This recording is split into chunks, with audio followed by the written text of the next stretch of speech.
Ray, tell me you got something. Yeah, I do. Ray Kurzig is a good friend of mine and a completely emotionless robot. I mean that in the best way. As an independent analyst, he's the most efficient and resourceful researcher I know. That's why I'd sicked him on this story a few days earlier.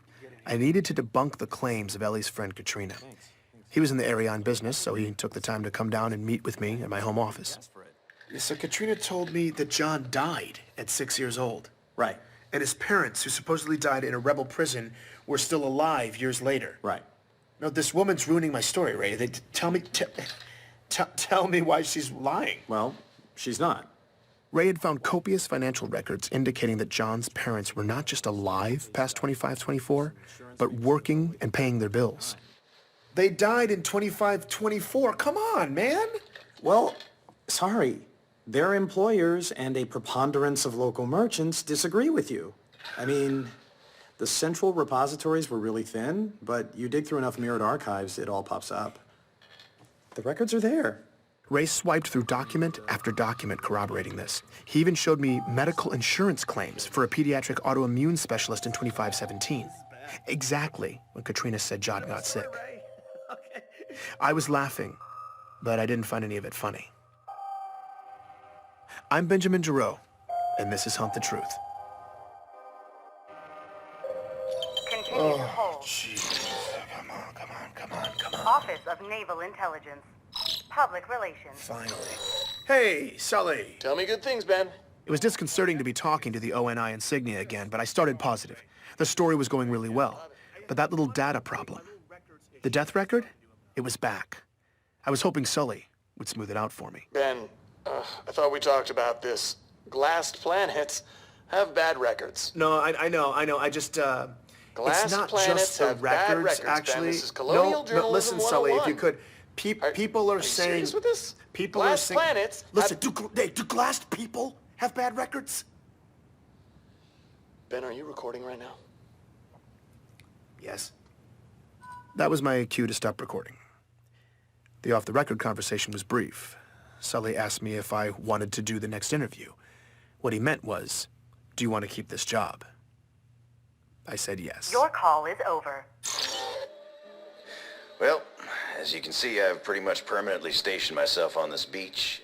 That was my next interview. Attire here. Jacob Walker, Hope it doesn't retired offend you. Navy. He lives in a beach community way out on Castellaneta. The first thing I noticed about Walker when he answered my call was that he wasn't wearing a shirt, which made us both laugh. He explained that after 28 years of service, as far as he was concerned, it was all R&R all the time. I couldn't argue with that philosophy. He slipped on a t-shirt and I asked him about the Master Chief. Oh, hell yeah, John. You bet your ass I remember him. Walker's career began 3 decades ago with Naval Force Reconnaissance School at Black Sea. Little did he know boot camp would turn out to be something he'd never forget. Walker was there alongside the young man who would become the Master Chief.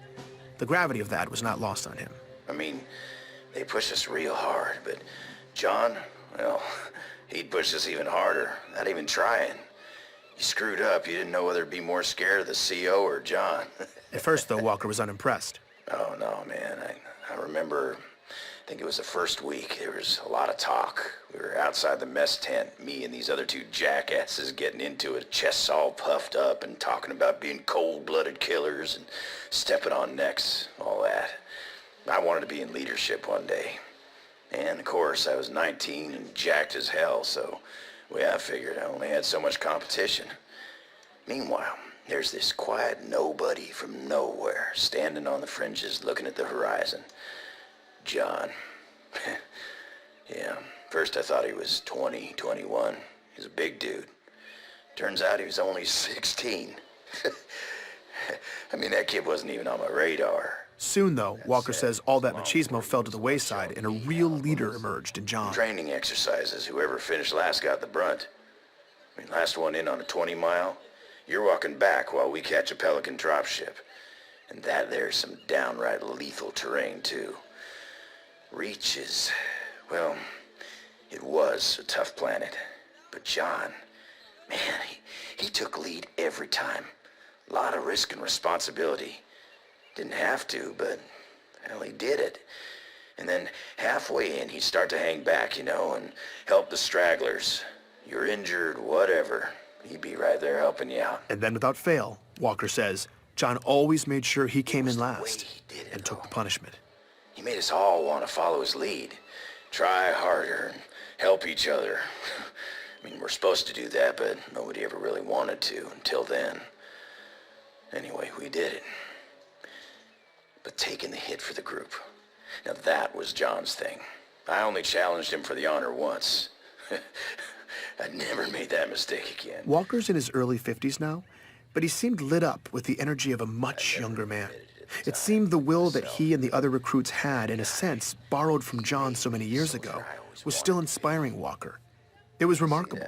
He knew John, lived with him for months, yet to him, John still seemed to be an almost mythical character. What he was able to do, getting back on his own like that in the pitch black, no nav equipment, man, he was inhuman. That kid was a monster, right? They all were. Anthony Petrosky, a retired orbital drop shock trooper I found through Mishak Maradi. Yes, that Mishak Maradi, the truther who's been messaging me for months. And yes, I was pretty desperate for leads. We'll leave it at that. But Petrosky was definitely not on Sully's list of approved sources, so I went off-grid and contacted him through Chatternet. Here he is, talking about his only encounter with John. The kid was a freak. Thanks, bud. Can you be more specific? Yeah, I'd be happy to. You know, me and a bunch of guys were sparring in the gym one day, and there was this young kid there. I mean, I guess you could call him a kid. He was pretty jacked, you know, but his face looked 12, maybe 13. 12 or 13? After enlisting, John didn't even finish boot camp until at least 17. Petrosky had to be wrong about his age, but I let it go. Anyway, I guess he was acting tough when one of the guys asked his name. He told him, but he kind of, you know, gave him attitude, right?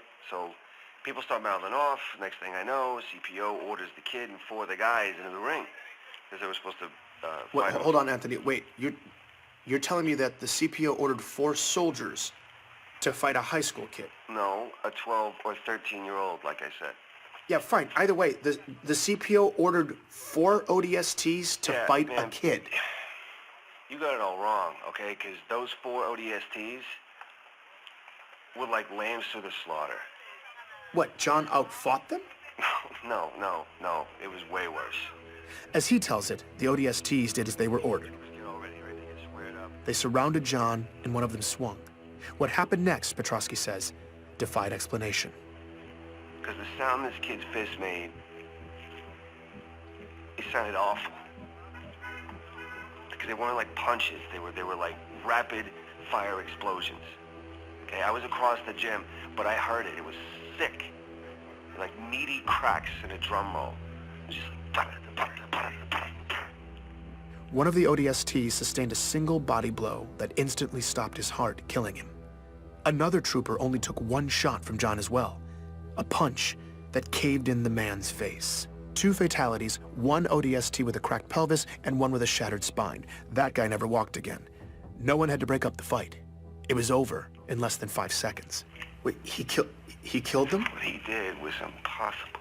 What do you mean impossible? Like how? Like not human, all right?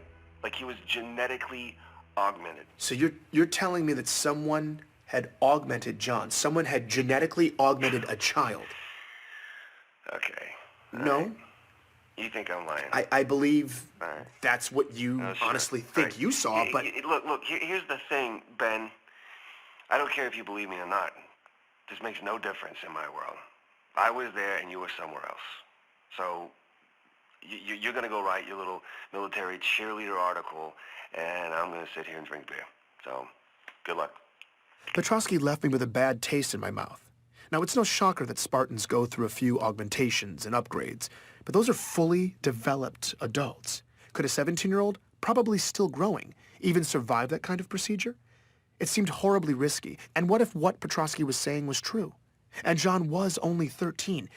Well, that was one hell of an accusation to make, the ethical implications of which were nauseating. I was still thinking about it the next day when Ellie Bloom's name popped up on my call list.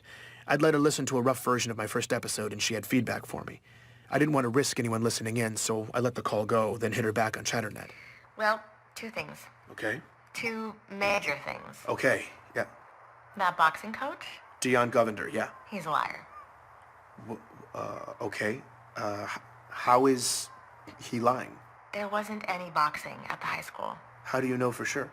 Because there wasn't any boxing on the entire planet. She'd said they'd outlawed it forever ago, after a kid got injured. Really big deal. Afterwards, there was a long-standing controversy over how youth boxing was illegal, but no one seemed to care about all the grav ball concussions kids were getting. Regardless, by the turn of the century, she tells me nobody really boxed in Eridanus 2 anymore.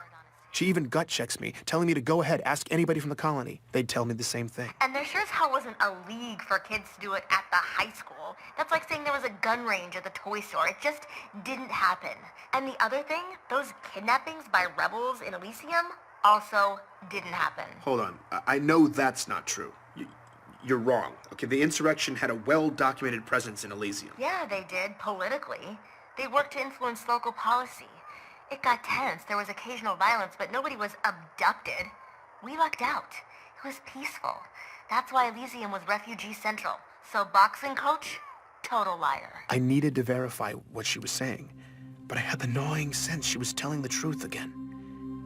But what did this mean? If she was right and none of that happened, the whole story was wrong. And terrifyingly, that would mean someone had fabricated all of it. I needed explanations from my previous sources, and I needed them now. I tried to reach Dion, the boxing coach, no response. Gabriella Dvorak, the lieutenant who liberated John, in the field, unreachable. So I tried detainment survivor Thomas Wu.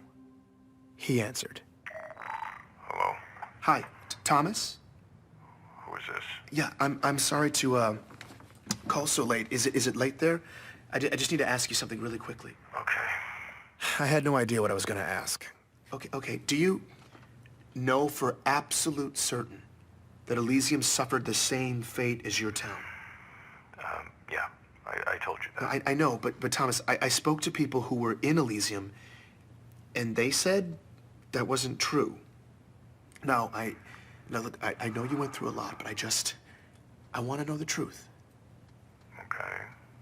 Do you know for absolute certain that Elysium City was under the violent control of insurrectionists? Look, what I told you before, that is the best I can remember. No, I'm sorry. I'm sorry, but I don't believe that.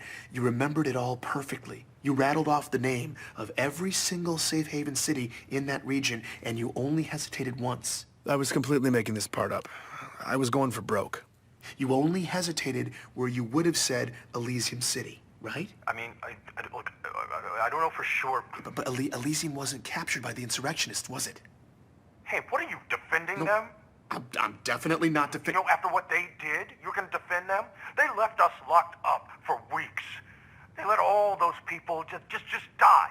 And they did that all over the outer colonies. I mean, what does it matter if it was Elysium or somewhere else after everything that they did? Thomas, look, I'm sorry. I'm sorry that I have to bring it up. I just want peace of mind for my family. That's all I want. It's just... Wait, I don't understand. How does lying about insurrectionists in Elysium buy you peace of mind for your family? At that moment, Thomas suddenly seemed to become entirely lucid, and his tone changed completely. I shouldn't be talking to you. Wait, Thomas, hold on. I can't. Leave us alone. I suddenly became lucid myself, with a single awful realization. That entire conversation had just taken place over Waypoint. Anyone could have been listening. Please join me for the next episode of Hunt the Truth.